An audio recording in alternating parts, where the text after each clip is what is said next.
মস্তিষ্কে কি থাকে? স্মৃতি, বিচার, বিবেচনা, বুদ্ধি, কি করলে সম্পূর্ণ শরীরের ভালো হবে অথবা কি থেকে বিরত থাকতে হবে, না হলে খারাপ হবে, এই সমস্ত সিদ্ধান্ত কে নেয়? মস্তিষ্ক। দুই বাহু কি করে? শক্তিশালী বাহু আত্মরক্ষার কাজে লাগে, কৃষ্টির কাজে লাগে, নতুন কিছু সৃষ্টির কাজে লাগে, শরীরটাকে সুন্দর করে তুলতে কাজে লাগে। ক্ষমতা, বাহু রাজন্য বা ক্ষত্রিয়, যারা সমাজকে যে কোনো ধরনের ক্ষতির হাত থেকে রক্ষা করবে। বৈশ্য, উদর। উদর মানে কি? যেখান থেকে আমাদের সমগ্র শরীরের মধ্যে শক্তির সঞ্চার হয়। খাবার উদরে গিয়ে পাচিত হয়ে শক্তির সঞ্চার হয়।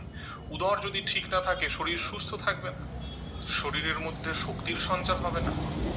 বৈশ্য, সমাজে যদি বৈশ্য ঠিকমতো বাণিজ্য না করে তাহলে সমাজে আর্থিক উন্নতি হবে না, যা সমাজকে পুষ্টি দেবে না। একটি অপুষ্ট সমাজ বা অপুষ্ট রাষ্ট্র তৈরি হবে যদি বণিক ঠিকমতো বৈদেশিক বাণিজ্য বা অন্তরাষ্ট্রীয় বাণিজ্য না করে। শূদ্র, পা, গতি। শূদ্র না থাকলে সমাজে কোনো গতি থাকবে না, কারণ শূদ্রই সমাজকে এগিয়ে নিয়ে চলে। সমাজের যাবতীয় যা কিছু কাজ যা সমাজের ভেতরে এবং রাষ্ট্রের ভেতরে থেকে করতে হয় তা শূদ্র করে।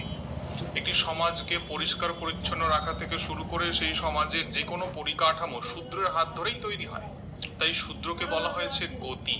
পা না থাকলে যেমন শরীরের কোনো গতি থাকবে না, মাথা থেকে সিদ্ধান্ত নিল, হাত তাকে সংরক্ষিত করলো, উদর তাকে পুষ্টি যোগালো, কিন্তু পা না থাকলে শরীর যেমন স্থবির হয়ে যাবে, তেমন শূদ্র না থাকলে সমাজ স্থবির হয়ে যাবে।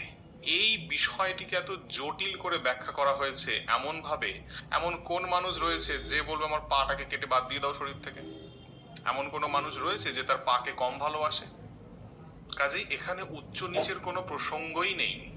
তার থেকেও যেটা বড় কথা, ঋগ্বেদের পুরুষ সূক্তে এই যে জয় হরিচাঁদ, জয় গুরুচাঁদ। কল্পনা করা হয়েছিল সেই শরীর কিন্তু সকল হরিভক্তর শ্রীপাদ পদ্মে ভক্তিপূর্ণ প্রণাম। সংহিতাতে বা ধর্মশাস্ত্রগুলোতে কিছু কিছু যে ভদ্রলোক ব্যাখ্যা করলেন আপনাদেরকে শোনালাম। একটি বিশেষ যৌগিক ভঙ্গিমায়। আমার প্রশ্ন হচ্ছে যে আমাদের সমাজের মানুষকে আর কত বোকা বানাবেন? এখন আপনারা ব্যাখ্যা দিচ্ছেন শূদ্র মানে ওই ব্যাখ্যা নয়, শরীরের অন্য অংশ দিয়ে যে ব্যাখ্যাগুলো আপনি দিলেন, এই কথা যদি সত্য হয় তবে গীতার শ্রীকৃষ্ণ কি মিথ্যা কথা বলছিলেন? যেহেতু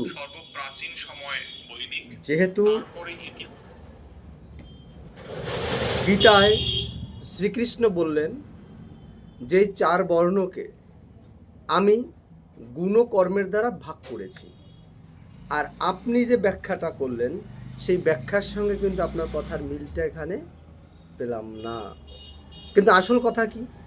আসল বিষয়টা হচ্ছে এখন শূদ্র সম্প্রদায়ের মানুষ বা তার নিচের যে মানুষগুলো আছেন তারা লেখাপড়া শিখে এই তথ্য জানতে পেরেছে যে আমাদেরকে পায়ের সাথে তুলনা করা হয়েছে। আর আপনি বললেন যে না, এটা একটা রূপক অর্থে ব্যবহার। যদি রূপক অর্থে ব্যবহৃত হয়, আপনি বলুন তো, একটা ব্রাহ্মণ ঘরের মেয়ে একটা শূদ্র ঘরের ছেলের সাথে বিয়ে দিক তো দেখি। বা যে বাড়িতে শ্রদ্ধা কার্য নিবেদন করতে পুরোহিত যায়, ব্রাহ্মণ যায়, সেই বাড়ির চাল ডাল কলা মানে তিনি রান্না করবেন, এখনো শূদ্রের হাতে রান্না খান না, যদি আপনার ব্যাখ্যা সঠিক হয়। তার মানে আমার সমাজের মানুষকে আর কত বোকা বানাবেন? আমার সমাজের মানুষ এখন লেখাপড়া জানে, সত্যকে জানতে শিখেছে। এই যে আজকেই আমি পেয়েছি আজকে আমাকে অনেকে ফোন করেছেন যারা আপনাদের মতবাদে বিশ্বাসী ছিল, তারা আজকে আমার সঙ্গে প্রমিস করলো যে দাদা আজকে থেকে আমরা ব্রাহ্মণ্যবাদের বিরুদ্ধে এবং সত্য অনুসন্ধানে লেগে পড়লাম। এখন আপনারা দেখছেন যে সমাজের ঝাঁকে ঝাঁকে মানুষ পরিবর্তন হচ্ছে, এখন আপনাদের চিন্তা ভাবনা পাল্টাচ্ছেন। আপনি যদি আমার ভিডিও শোনেন বা যারা এই ভিডিওতে বলেছেন খুব সুন্দর ব্যাখ্যা হয়েছে, খুব সুন্দর সুন্দর ব্যাখ্যা আমি দেখলাম কমেন্টে, তাদের কাছে একটাই প্রশ্ন, তবে কি গীতার শ্রীকৃষ্ণ মিথ্যা বলেছিলেন